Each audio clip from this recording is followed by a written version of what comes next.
Hello friends, स्वागत है आपके अपने चैनल स्टैंड बीपीएससी में। सभी दोस्तों को good evening to all of you guys. उम्मीद करते हैं आप लोग अच्छे होंगे और पढ़ाई कर रहे होंगे। आज हम लोग जो टारगेट मैंने, क्योंकि एग्ज़ाम आपका अभी होने वाला नहीं है, ठीक है, अगर होगा भी तो हम जल्दी जल्दी प्रिपेयर करेंगे, लेकिन एक टारगेट मैंने फिक्स किया है 60 डे में।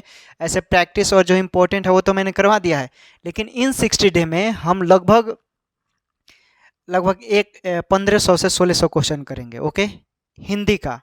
और वो इतना सिलेक्टेड और टू द पॉइंट होगा कि जो लगता है सिलेबस के अकॉर्डिंग है। इसमें हम लोग कलर का पढ़ेंगे, रीडर का पढ़ेंगे और पियोन का पढ़ेंगे, स्टेनो का पढ़ेंगे, ओके। यानी सबको देखकर सबके एग्ज़ाम, यानी सबके सिलेबस के अकॉर्डिंग होगा, कोई आपका इधर उधर का नहीं होगा, okay. To the point selected पढ़ेंगे। देखिए, एग्ज़ाम में सबसे ज़रूरी यही होता है कि हमें क्या पढ़ना है, उससे ज़्यादा हमें क्या ज़रूरी है, क्या छोड़ना। तो हमें खिचड़ी पूरा नहीं पढ़ना है, हमें वही पढ़ना है जो लगता है इम्पोर्टेंट है, ओके दोस्त। आज हम लोग हिंदी का एमसीक्यू प्रश्न देखेंगे जो इम्पोर्टेंट है वो, ठीक है, उसको हम लोग देख लेते हैं। देख लीजिए, क्वेश्चन आपके सामने है, ठीक है। एक बार देख लीजिए लोग क्वेश्चन, क्योंकि क्वेश्चन समझ लीजिए कि अच्छा होने वाला है, ठीक है। चलिए देखिए क्या है। चूँकि आपके विद्वतापूर्ण व्याख्या ने मेरी शंका का निराकरण हो गया। इसमें जो ये निराकरण शब्द है, इसके जगह पर कौन सा शब्द होगा जो इसमें डिस्प्लेस करेंगे तो उसका मतलब दोनों का भी समान होगा, ये बताना है आपको। चलिए बताइए, आप लोग कमेंट कीजिए क्या राइट आंसर होगा इसमें, ठीक है। इसको जब आप सॉल्व करेंगे तो क्या होना चाहिए, आपके विद्वतापूर्ण व्याख्या ने मेरी शंका, यहाँ पर शंका है, शंका का निराकरण हो गया। इसके जगह पर क्या हो जाएगा ऑप्शन के अकॉर्डिंग। देखिए, निराकरण मतलब क्या होता है, सॉल्यूशन किसी चीज़ को। अब इतना हिंट दे दिए तो आप लोग बता सकते हैं, यानी समाधान हो गया, ठीक है। तो राइट आंसर क्या हो गया, ये समाधान हो गया, इसे नोट कीजिए। चलिए अगला सवाल देखते हैं हम लोग। देखिए दोस्तों, अगला सवाल है आपके सामने, कैसे सॉल्व करेंगे, सॉल्व क्या करना है, चलिए बताइए, बहुत इंपॉर्टेंट है, ठीक है ना। देखिए, ईस्ट का विलोम क्या होता है, क्या होता है ईस्ट का विलोम, बताइए। ऑप्शन है आपके सामने, अवनति, बुरा, पतन, अनिष्ट। ईस्ट का विलोम क्या होता है, तो आपको पता है ना, ईस्ट ईस्ट मीन्स क्या होता है बताइए। तो इसमें आपका राइट आंसर हो जाएगा अनिष्ट। ईस्ट का विलोम अनिष्ट होता है, ओके। देखिए, एक प्रश्न पूछा हुआ है ये, अंधे के हाथ बटेर लगना। अंधे का हाथ बटेर लगना मुहावरा है, इसमें से आपको बताना है कि क्या इसके लिए परफेक्ट होगा, ओके। अंधे के हाथ बटेर लगना। देखिए, अंधे के हाथ बटेर लगना का मतलब होता है, ऑप्शन को ध्यान से देखेंगे, अंधे को सोना मिल जाना, हानि होना, एकाएक लाभ होना, या भविष्य की बात को जान लेना। क्या राइट आंसर होगा जब इसे देखेंगे, आप बताइए क्या इसमें से परफेक्ट हो जाएगा।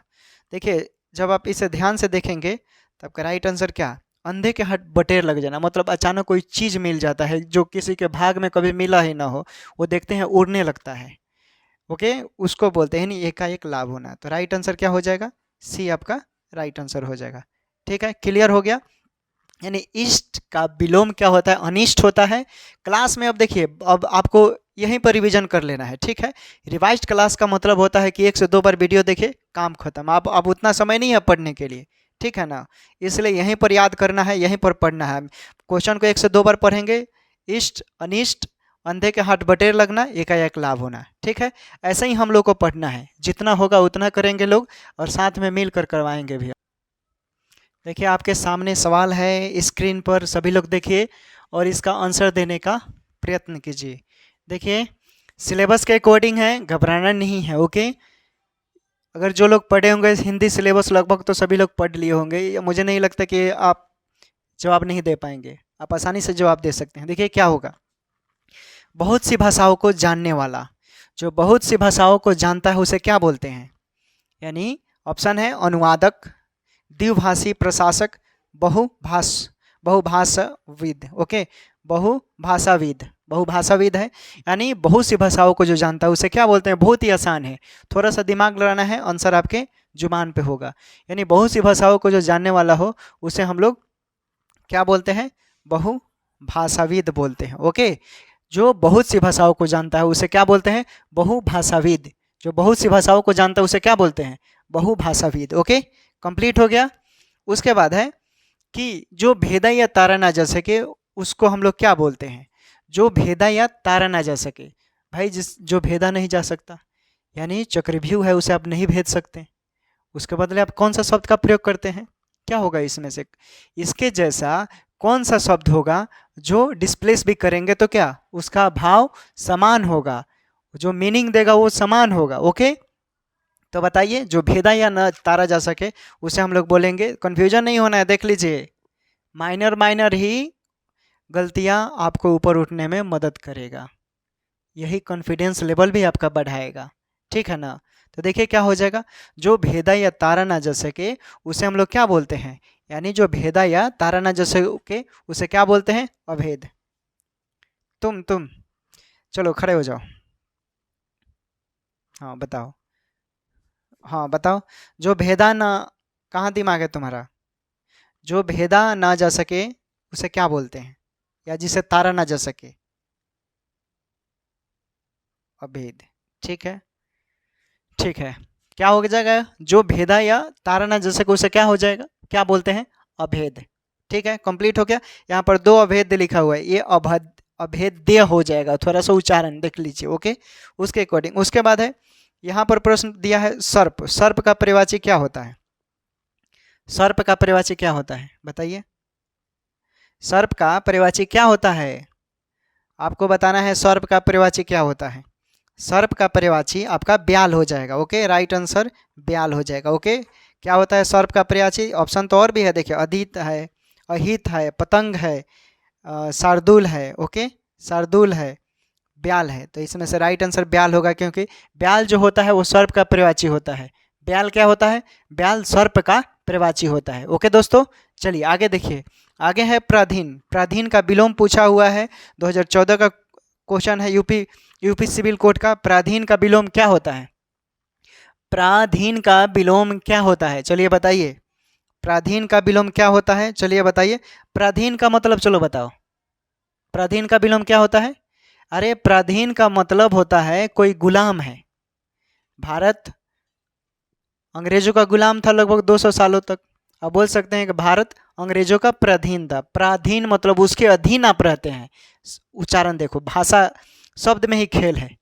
प्राधीन मतलब आप किसी के अधीन हैं। ओके, दूसरे के अधीन है उसको बोलते हैं।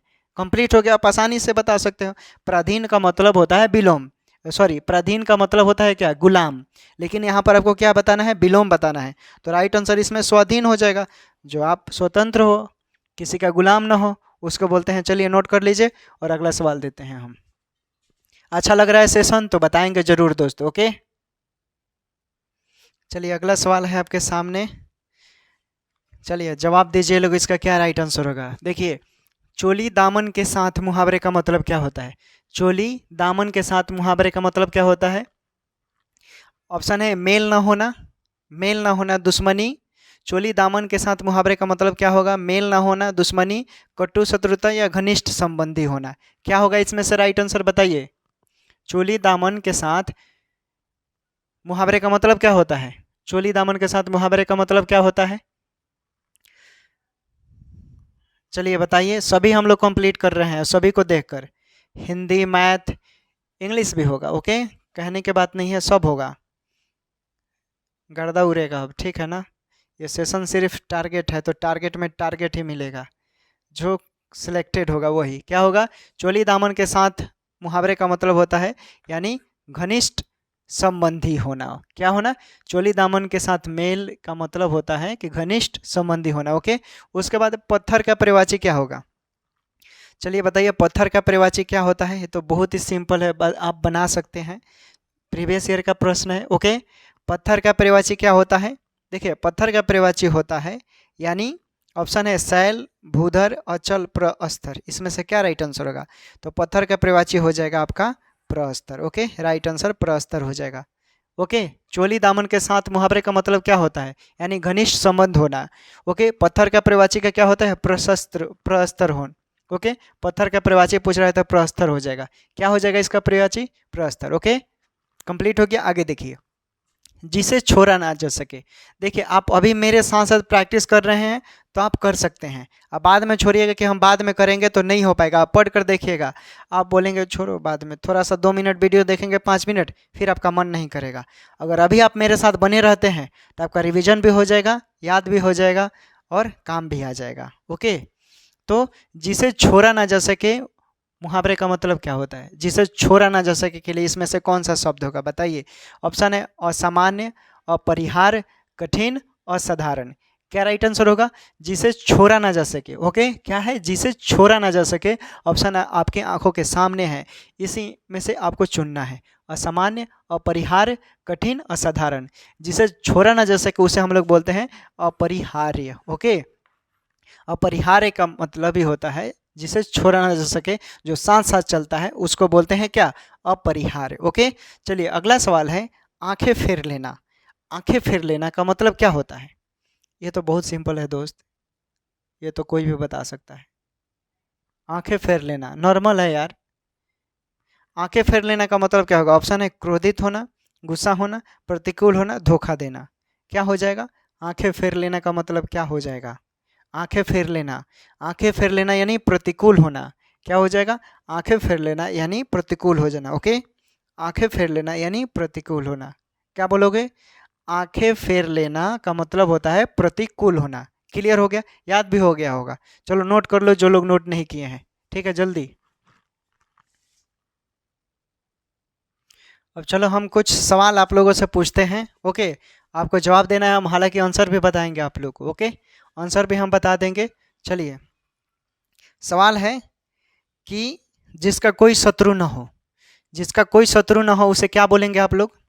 जिसका कोई शत्रु न हो उसे क्या बोलेंगे आप? जल्दी। जिसका कोई शत्रु न हो उसे क्या बोलते हैं? जिसका कोई शत्रु न हो उसे क्या बोलते हैं? जिसका कोई शत्रु न हो उसे क्या बोलते हैं? चलिए बताइए। जिसका कोई शत्रु न हो उसे क्या बोलते हैं? यानी जिसका कोई शत्रु न हो उसे क्या बोलते हैं? अजात शत्रु। अजात, अजात शत्रु। ठीक है, अजात शत्रु। जिसका कोई शत्रु ना हो उसे क्या बोलते हैं? अजात शत्रु। क्लियर हो गया? चलिए अगला सवाल देखिए। पहाड़ का पर्यायवाची क्या होता है? अभी मैंने बताया था। पहाड़ का पर्यायवाची क्या होता है? पहाड़ का पर्यायवाची क्या होता है? पहाड़ का पर्यायवाची क्या होता है? बताइए। पहाड़ का पर्यायवाची भूधर होता है। पहाड़ का पर्यायवाची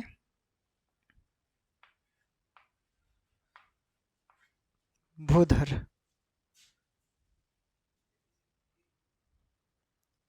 ले जाओ।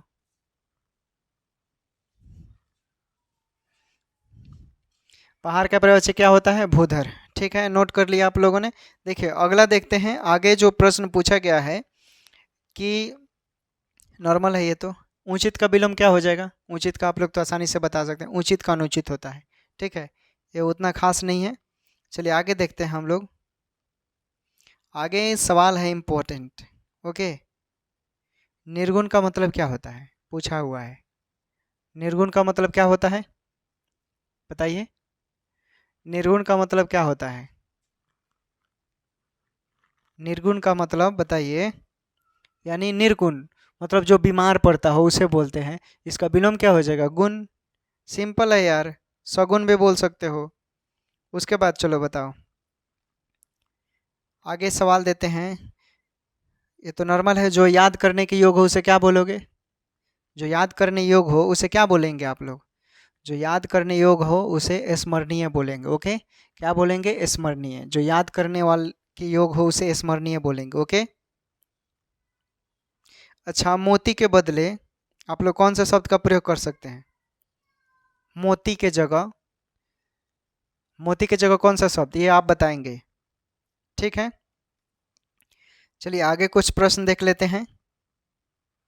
आकाश पाताल एक करने का मतलब क्या होता है? इंपॉर्टेंट है। आकाश पाताल एक करने का मतलब क्या होता है? आकाश, आकाश पाताल एक करना। आकाश पाताल एक करने का मतलब क्या होता है दोस्त? चलिए बताइए लोग। आकाश पाताल एक करने का मतलब क्या होता है? आकाश पाताल एक कर, आप बोलते हैं ना कि मैं बिहार सिविल कोर्ट के लिए पूरा आकाश पाताल एक लगा दूंगा, ऐसे बोलते हैं। तो यानी आप बोलते हैं, इसका मतलब हुआ कि कठिन परिश्रम करना, कठिन परिश्रम करना, ठीक है। आकाश पाताल एक करने का मतलब होता है कठिन परिश्रम करना। क्लियर हो गया? ठीक है, चलिए देख लीजिए, क्लियर हो गया? ठीक है, चलिए आगे कुछ सवाल देखते हैं। आगे है कि घर का पर्यायवाची क्या बोलेंगे आप? घर का पर्यायवाची क्या बोलेंगे? बहुत सिंपल है यार, घर का पर्यायवाची क्या होगा? आप लोगों में से सबको तो पता होगा नहीं। घर का पर्यायवाची होता है निकेतन, निकेतन, लिख लीजिए। घर का पर्यायवाची क्या होता है? निकेतन, नोट कर लीजिए। घर का पर्यायवाची क्या होता है? निकेतन होता है, ठीक है। चलिए, जो सब में व्याप्त होता है उसे क्या बोलेंगे? जो सब में व्याप्त होता है उसे क्या बोलेंगे? जो जो सब में व्याप्त होता है, जो सब में व्याप्त होता है उसे क्या बोलेंगे? चलिए बताइए, जो सब में व्याप्त होता है उसे क्या बोलते हैं? जो सब में व्याप्त होता है उसे क्या बोलते हैं? यानी सर्वव्यापी। क्या बोलेंगे? सर्वव्यापी, ठीक है। जो सब में व्याप्त होता है उसे हम लोग सर्वव्यापी बोलते हैं, ठीक है। जो सब में व्याप्त होता है उसे क्या बोलेंगे दोस्त? सर्वव्यापी बोलेंगे, ठीक है। देख लीजिए, हट जाते हैं, दिख रहा है? जो सब में व्याप्त होता है उसे क्या बोलते हैं आप लोग? सर्वव्यापी बोलते हैं, ठीक है। करुणा का विलोम बताइए, करुणा का विलोम क्या हो जाएगा? लिख देते हैं, करुणा, करुणा, करुणा का विलोम क्या होगा बताइए? करुणा का विलोम क्या होगा दोस्त? बताइए लोग, करुणा का विलोम क्या होगा? क्या होना चाहिए करुणा का विलोम? करुणा का विलोम हो जाएगा आपका निष्ठुर। करुणा का विलोम निष्ठुर हो जाएगा। अच्छा, करुणा का मतलब क्या होता है?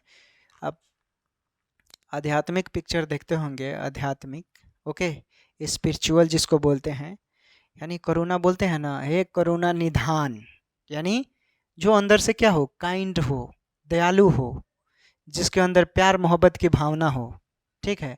सब कोई काम प्यार से करता हो। कोई कोई होगा निष्ठुर व्यक्ति, तो उससे तो कुछ, निष्ठुर का मतलब क्या? आप प्यार से भी बोलोगे तो बोले, मतलब ऐसा बात बोलेंगे वो कि आपका दिन खराब हो जाएगा। और ऐसे तो मिलेंगे ही लोग। अब तैयारी करते होंगे तो आस पड़ोस के लोग होंगे कि देखो ना, इतने साल से तैयारी कर रहा है। ऐसे लोग आपको डीमोटिवेट करने वाले होते हैं। आस पड़ोस में अगर कोई मिलेगा तो उनसे दूर रहो, हाथ जोड़ लो उनके सामने, माफ़ कीजिए, मैं आपके साथ नहीं लगना चाहता हूँ या नहीं लगना चाहती हूँ, ठीक है। तो ख़त्म कर दीजिए कहानी, ठीक है। क्लियर हो गया? करुणा का मतलब क्या होता है? यानी जो दयालु हो, ठीक है। नोट कर जल्दी जल्दी, ठीक है ना। गांठ बंधने का मतलब क्या होता है? गांठ बंधने मुहावरे का मतलब क्या होता है दोस्त? गांठ बांधना मुहावरे का मतलब क्या होता है? गांठ बांधना मुहावरे का मतलब क्या होता है? लिख देते हैं, गांठ बांधना मुहावरे का मतलब क्या होता है? गांठ बांधना मुहावरे का मतलब क्या होता है? यानी किसी चीज़ को याद करना। गांठ बांधना का मतलब यानी याद करना। नोट कीजिए, गांठ बांधना यानी क्या होता है दोस्त? याद करना, ठीक है। गांठ बांधना यानी याद करना। चलो एक और बताओ, लोक का विलोम क्या होता है? लोक का विलोम क्या होगा? चलिए बताइए। लोक, लोक का विलोम क्या हो जाएगा दोस्त? लोक का विलोम क्या होगा? क्या होगा? परलोक। Very good. लोक का विलोम परलोक हो जाएगा, ठीक है। लोक का विलोम क्या हो जाएगा? परलोक हो जाएगा। ये सब इम्पोर्टेंट है, ये हम सुपरफास्ट हिंदी करवा रहे हैं, ओके। इम्पोर्टेंट है, सिलेबस के अकॉर्डिंग है। रीडर, स्टेनो और क्लर्क, पियोन, ये सभी के लिए है सिलेबस के अकॉर्डिंग, ठीक है ना। 1500 से 2000 क्वेश्चन होगा इन टारगेट, 60 डे में कंप्लीट हो जाएगा, गर्दा उड़ेगा, ठीक है ना। चलो देख लो आगे और देखते हैं हम लोग सवाल, ठीक है। नोट कीजिए जल्दी। अच्छा, एक सवाल पूछा हुआ था दोस्त, तुमने बताया था ना। अच्छा, वो अकथनीय है, अच्छा उसे तो बोलते हैं जो कहा ना जा सके, ठीक है। उसे बोलते हैं जो कहा ना जा सके उसे अकथनीय बोलते हैं। ठीक है, तो वो उतना नॉर्मल है, पूछ भी सकता है नहीं भी पूछेगा, वो आयोग के ऊपर है। ठीक है। अच्छा, यमुना का पर्यायवाची क्या होता है? यमुना का पर्यायवाची क्या होता है? यमुना का पर्यायवाची क्या होता है? देखिए यमुना का पर्यायवाची, हाँ यमुना लिख देते हैं। यमुना का पर्यायवाची क्या होता है? यमुना का पर्यायवाची सूर्य सुता। क्या बोलते हैं? सूर्य सुता। यमुना का पर्यायवाची होता है, और भी होते हैं लेकिन इंपॉर्टेंट है, ये बार बार पूछा गया इसलिए इसे याद रखिएगा, यही ज़्यादातर पूछता है। ठीक है ना, क्लियर हो गया? अच्छा, मुंह की खाना का मतलब क्या होता है? मुहावरा है एक, मुंह की खाना मतलब क्या होता है दोस्त? चलो साइड हो जाते हैं, नोट करो जल्दी। मुंह की खाना मुहावरे का मतलब क्या होता है, बताइए जल्दी। मुंह की खाना मुहावरे का मतलब क्या होता है? मुंह की खाना मुहावरे का मतलब क्या होता है? यानी बुरी तरह हार जाना।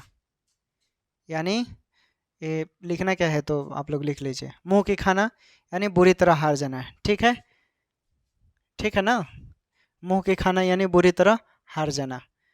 चलो आगे कुछ और हम बोलते हैं, आप लोग जल्दी जल्दी नोट कर लीजिए और आपको जवाब भी देना है। ठीक है ना? ठीक है दोस्त, चलिए कुछ सवाल इम्पोर्टेंट है। अच्छा बताइए लोग, आत्मजा का पर्यायवाची क्या होता है? आत्मजा का पर्यायवाची क्या होता है? पूछा हुआ है दोस्त, आत्मजा का पर्यायवाची क्या होता है? बताइए, आत्मजा का पर्यायवाची क्या होता है? आत्मजा का पर्यायवाची क्या होता है? आत्मजा का पर्यायवाची होता है आपका तन्या। ओके, आत्मजा का पर्यायवाची तन्या होता है। ठीक है, आत्मजा का पर्यायवाची क्या होता है? तन्या होता है। क्लियर हो गया?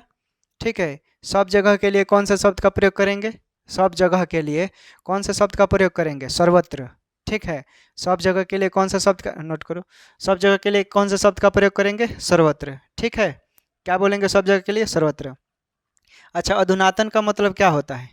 अधुनातन का मतलब क्या होता है, पूछा हुआ है। अधुनातन का मतलब क्या होता है, लिख देते हैं। ठीक है, देखो अधुनातन कैसे लिखा जाता है।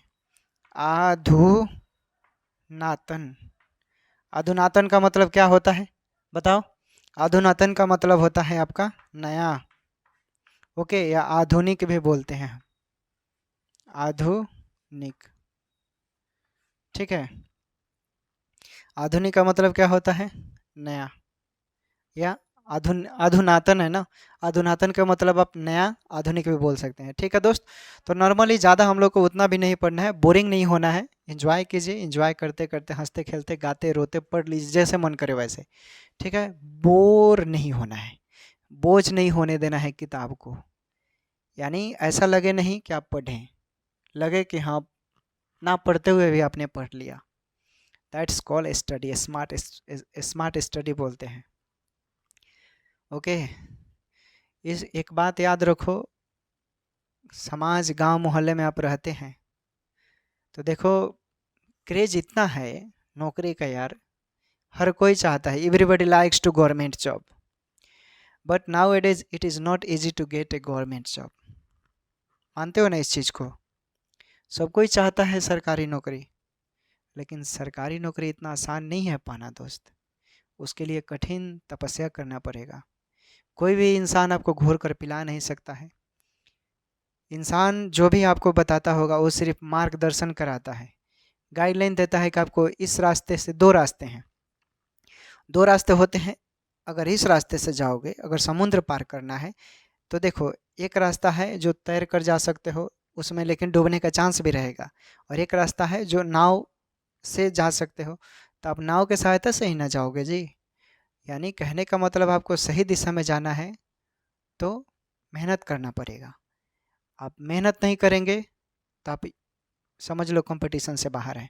अगर आप रोज़ 4 से 5 घंटा नहीं पढ़ते हैं, बिहार सिविल कोड के लिए बता रहे हैं, 4 से 5 घंटा आप रोज़ नहीं पढ़ते हैं तो आप युद्ध से बाहर हैं। आप लिख लीजिए, आपसे नहीं निकलेगा।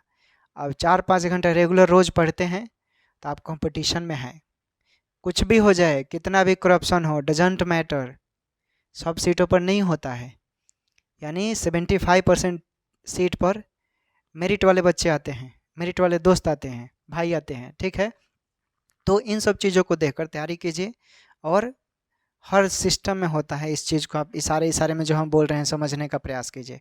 लेकिन 75% जो सीट होता है उस पर मेरिट वाले बच्चे पहुंचते हैं।